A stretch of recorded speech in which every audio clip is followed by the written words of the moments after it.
Quran. My brain ako. Why a complainant? I know free by us and ya Kumase.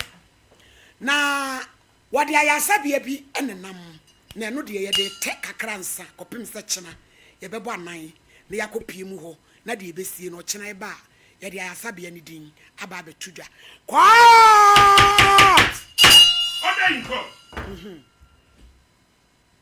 Oh, me, Mamma.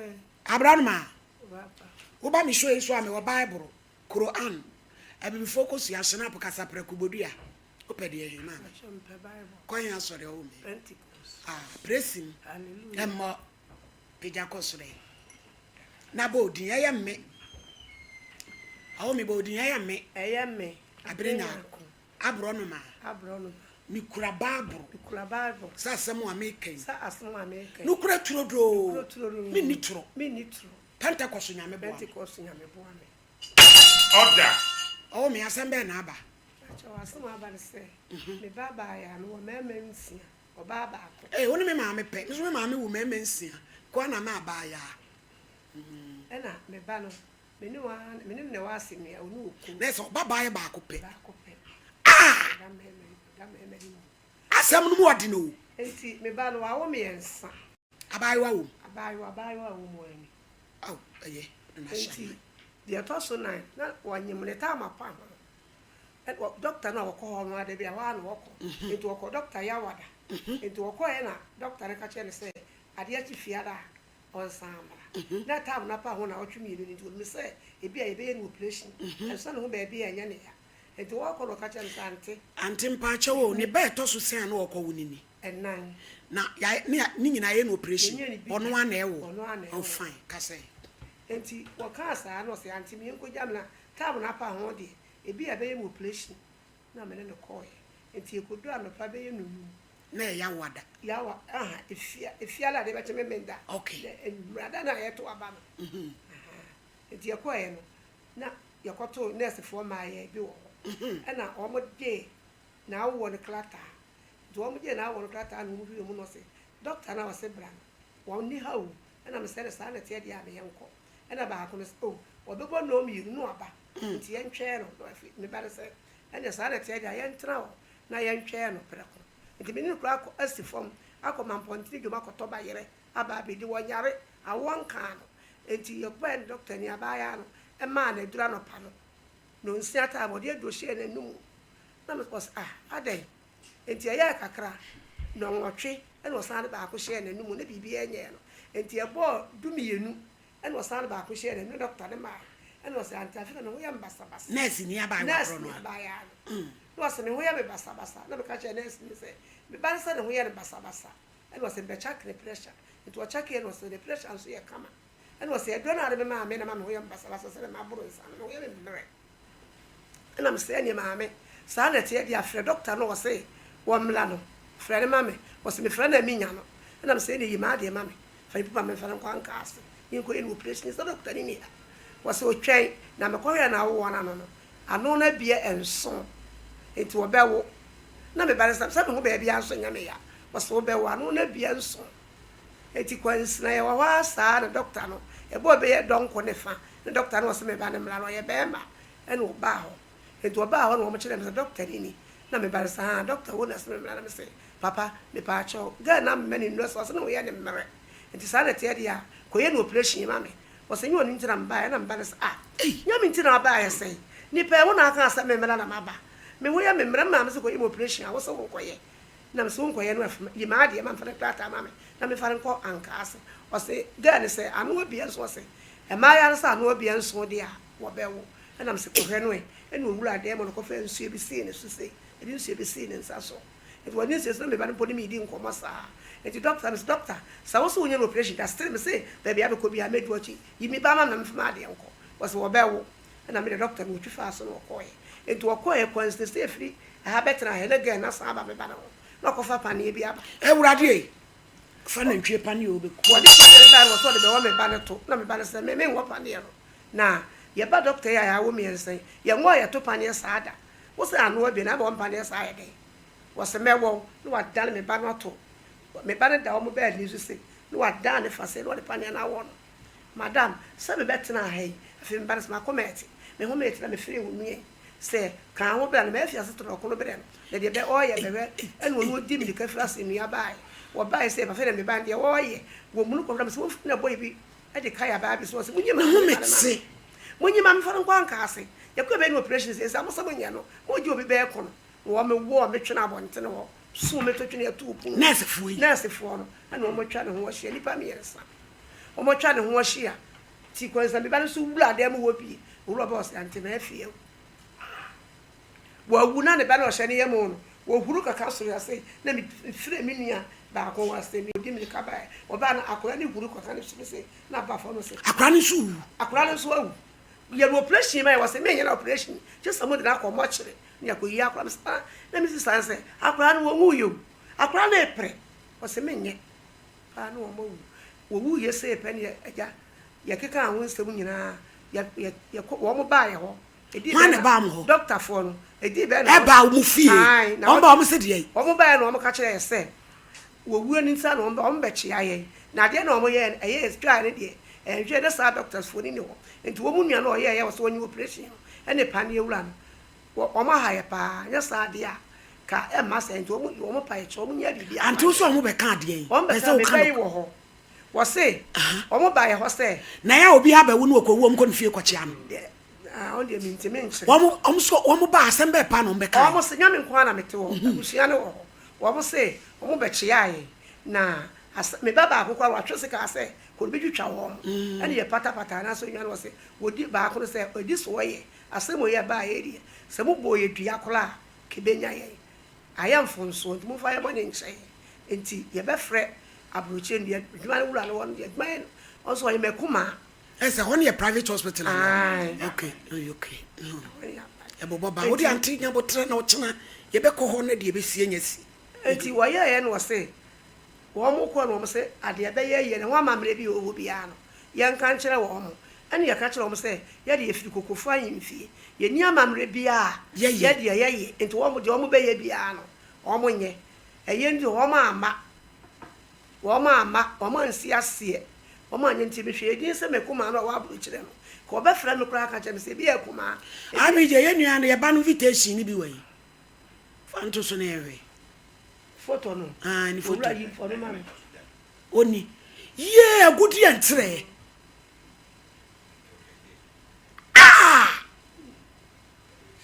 ante ko say abi Victoria J 33 hey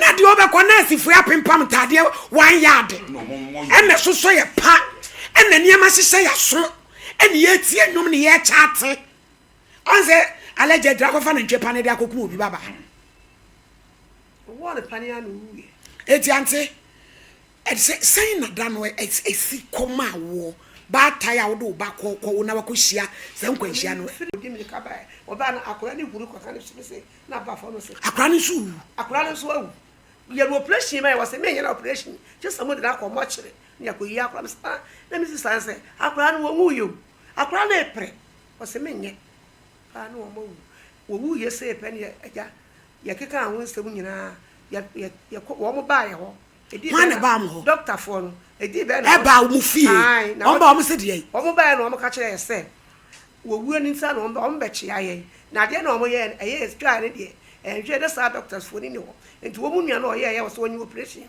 ene pa ne ewura no wo ma ha ye pa nya sa de a ka e ma se enti wo mo pa ye cho mo nya bibia antu so wo be ka de yin be se wo kan wo ho wo se wo mo ba ye ho se na ya obi ha ba wu no okowu om ko no fie ko chia no on de minti menche wo mo ba asem be pa no be ka wo mo se nya me nko na mete wo abusia ne wo mo se wo mo be chia ye na me baba akokwa wa twese ka se ko be twitwa wo ene ye pata na so nwa no se wodi ba akoro se odi so ye asemo ye ba ye die se mo boye dua kola ke benya ye ayam fonso nti mo fa ye bo ne nche enti ye be frɛ abroche ndi duma ne wura no won ye duma ye also ye mekuma ese hon ye private hospital okay Baba, what you think about Trana?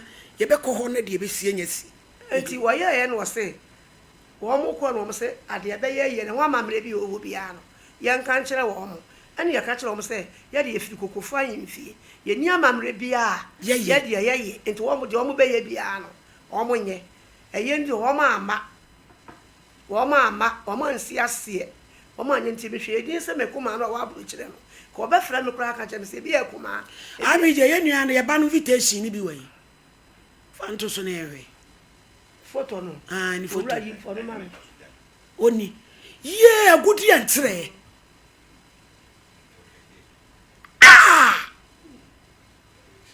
ante ko say abi Victoria J 33 hey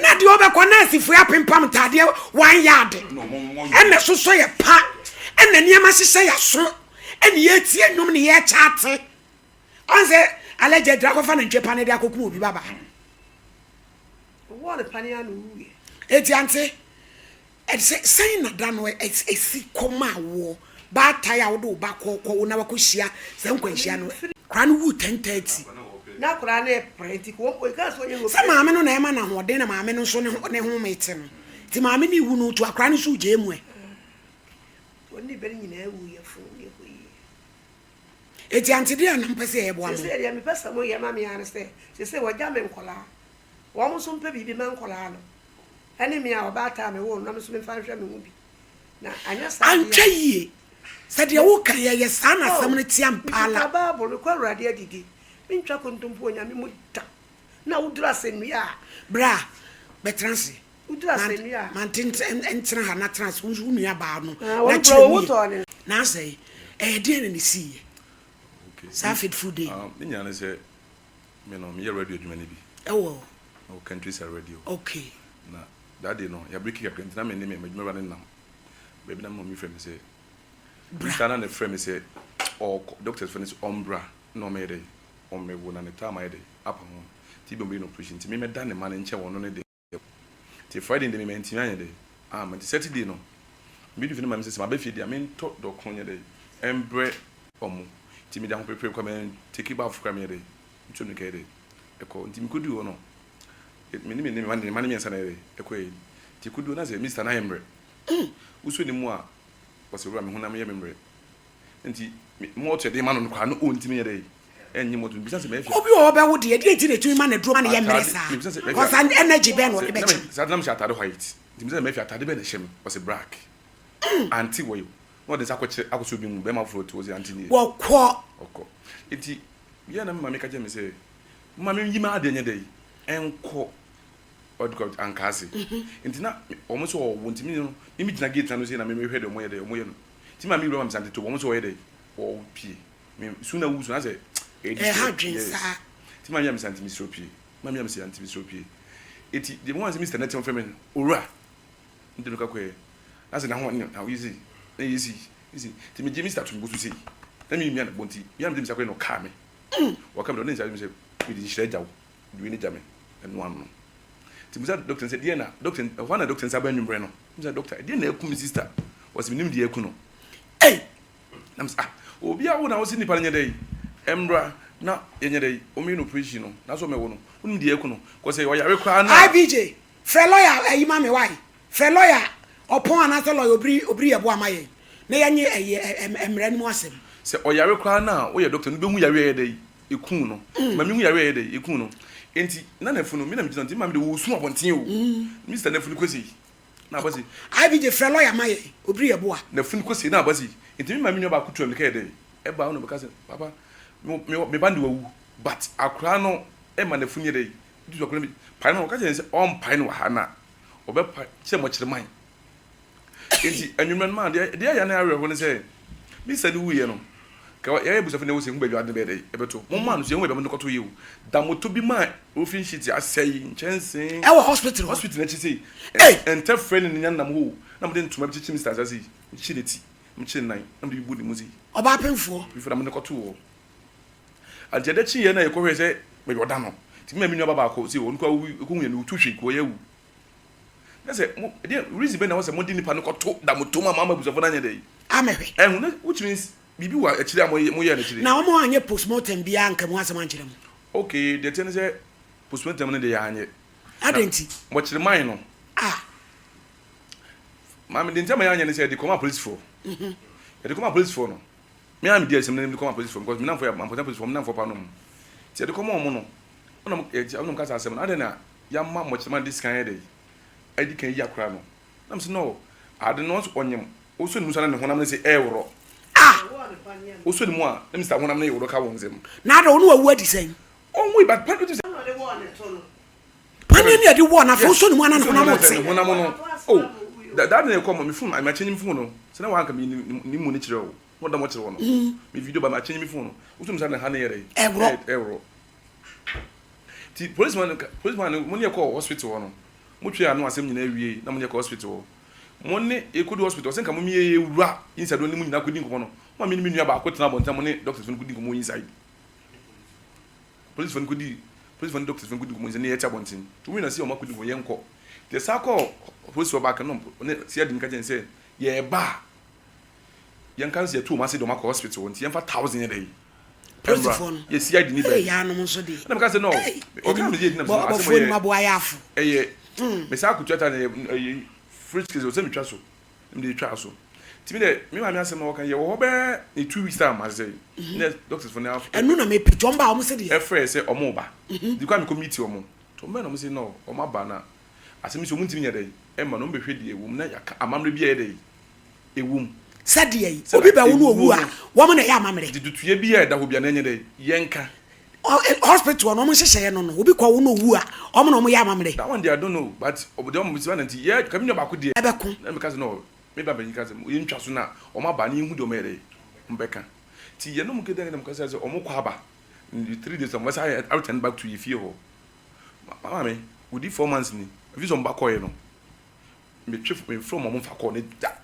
some kwa ba so na ma fa so asie nua no si ye dey me from mo fa call ni da it be me ma me say me no me mfa mlan hye me nsem but the moment ya me meet me abemo mo ho a kire mo de meet me da mo ho a dey a kire mo because we go mistake ti see ya o maka say ne ye kun unu ewu won so be ha ye nti me mfa mlan hye me nsem it that the be na me mama doctor npenyin message say di nso ye say na wi abeye dey ebeye on so be reply me say why na me dia me kasa asem no me dia me ti ase ni say se bibie ni mu a sanyo u sister nkwan wako mama adenti na mu kofie e ko busa mamre ene hyehye ho na chese ma hu se ade bi antwaye wo mo ma fam when you the first time Mr. nkwan ewu ho me say you should menye boy adwumem Mr. when to Mr. count 5 me in hospital mas but I was meka because before Mr. Kwe emra no sesen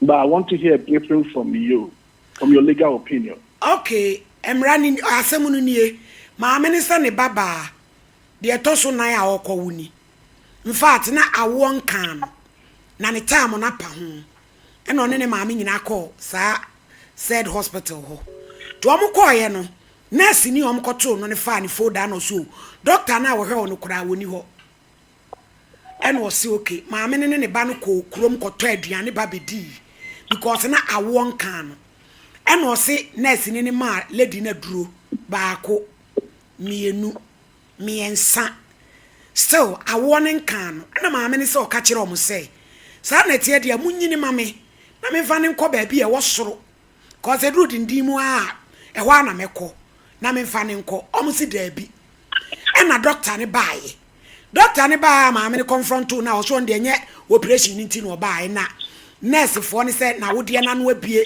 7 cm wo mo times bi o mo keka eti yenya no wo bewo e na ma me ne say ohun se ne ba ne ye mmere no se aduro na o mo de ma no na ma ne ho ye ne basabasa wo ye mmere wo mo ya ne say nurse ni asa akotwe pane e de ba e na ma me ne say lady ni say wa wo ne ba for ye ngo ne pane da nti wo ngo wo so bewo e na opia no ene wo de pane gina no yes wo de pane wo ne de sister yi ne ho mete yensom team and assistant wu ye owu yi one ne ba ne nyina wu wo mu fia na hospital no management no e call ho say omo ba be chi omo no mama omo yakọ say no mabusa eye ne ho hyehye na me say na da obi abewo ho no kowu a mu kwari fie kwachia no maame ni say wonim na me say di enti no omo be chia wo ono so say wonim ti sai ho na say ya ba begina.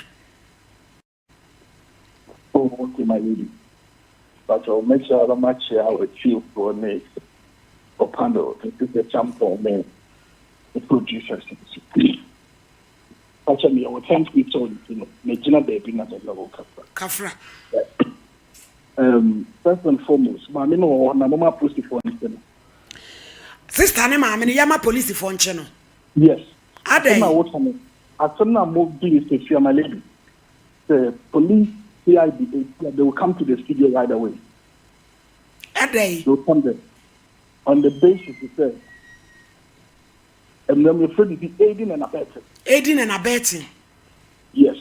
And we're afraid to be vicarious liability. Ultimate responsibility rests on the leader. But for me, kind of situation, I understand. My minute, edgy or more, edgy or mujat one. There be a lawyer. Also, Oma so mu be dwa atoa wo. So mu be tia wom. No ma buso say amabene ben na e wo ho asese wo ye. Oma nhyɛ da ama sɛ wo mu be dwa atoa. Because obi ba hospital. No be wu a. Na obi wu a. Me nti bi da sɛ doctor di na ti ko ni fie. Sɛ me ko busa mama mere wo ho. That is wrong. Right? But first foremost, no. Still na me take briefing from you. Now, the police and mommy who said, "Omo buy you say, Omo dia to me say, there was a negligence on the part of the nurse, and that results to the lawyer. Mommy said, "Debbie, Omo buy so Omo be chia wom. No me busa say, amamle bi wo ho say so Omo ya. Eti ho no na me ntia se. Eno no maame no so ka say oni amamle bi a Omo be ye. Eno Omo say ye kwa beti ye nka. Eno ano no busome nan ni. Omo nsi obiem. Afew from Omo fa. Na obetchenenka edi ehun entinka na otie so asem no ti ho na pese mra no pamu obi bewo na say complications around labor were free ma. Why do you have to go to the deceased family? And also by your report they say nipa na free mu. When they know say omo apply wisdom in the discharge of their performance duty no enu nti na mo bo hu omo come am ni nche.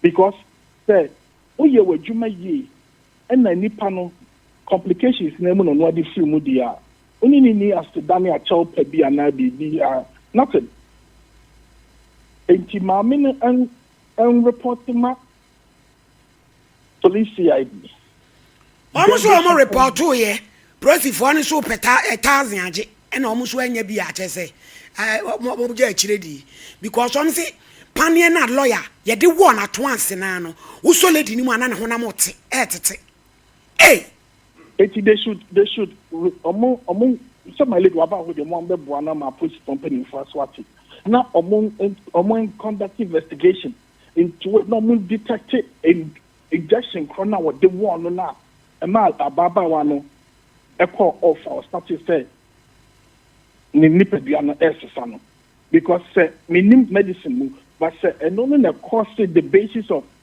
the death and then that is a negligence on the part of the nurse. Right?